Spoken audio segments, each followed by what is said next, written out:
दीक्षाभूमी परिसरातील डॉक्टर बाबासाहेब आंबेडकर महाविद्यालयाच्या निर्मितीत आणि विकासात स्मारक समितीच्या पदाधिकाऱ्यांसह अनेक लोकांचे मोठे योगदान राहिले आहे। अशाच एका प्रसंगाची आठवण भारताचे सरन्यायाधीश भूषण गवई यांनी ताजी केली। त्यांनी सांगितले की एका काळात कॉलेजमध्ये शिक्षक आणि कर्मचाऱ्यांना पगार देण्याइतके पैसे नव्हते। त्यावेळी माजी केंद्रीय मंत्री प्रफुल्ल पटेल यांचे वडील आणि गोंदियाचे उद्योजक मनोहरभाई पटेल यांनी पुढे येऊन आर्थिक मदत केली होती। गवई यांनी सांगितलं की स्मारक समितीच्या पदाधिकाऱ्यांनी अत्यंत कठीण परिस्थितीत महाविद्यालयाची उभारणी केली। महाविद्यालयाची सुरुवात 4 खोल्यांच्या झोपडीत झाली होती आणि शिक्षक आणि कर्मचाऱ्यांच्या वेतनासाठी निधी नव्हता। त्यावेळी दादासाहेब गवई आणि दादासाहेब कुंभारे यांनी मनोहरभाई पटेल यांना ही अडचण सांगितली। तेव्हा पटेल यांनी संस्थेप्रती आणि पदाधिकाऱ्यांप्रती आपुलकी दाखवत त्यांना तुम्ही दोघे गोंदियाला या आणि माझ्यासोबत जेवण करा, मग मी मदतीस तयार आहे असं म्हटलं। त्यानंतर दोघे गोंदियाला गेले आणि कॉलेजसाठी निधीची मदत मिळाली।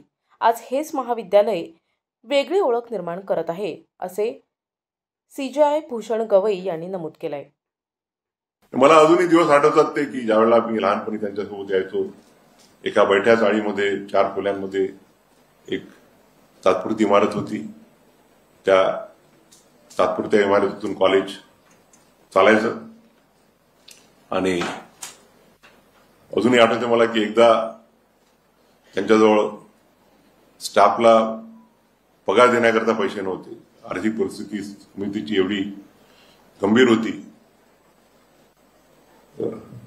दादासाहेब गवई आणि दादासाहेब कुंभारे या दोघांची मनोहरभाई पटेल आपले जे मंत्री होते प्रफुल्लभाई पटेल यांचे वडील त्यांचे अतिशय जवळचे संबंध होते आणि त्यांनी मग मनोहरभाईंना फोन केला की आमच्याजवळ पैसे नाही आहेत पगार द्यायला।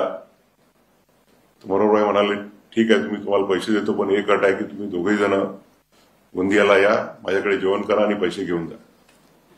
आणि अशा परिस्थितीतून हे कॉलेज उभं राहिलं आणि आज आपण बघतोय की शून्यामधून आज एक मोठी इन्स्टिट्यूट निर्माण झालेली आहे। NTV news Marathi, Gondia.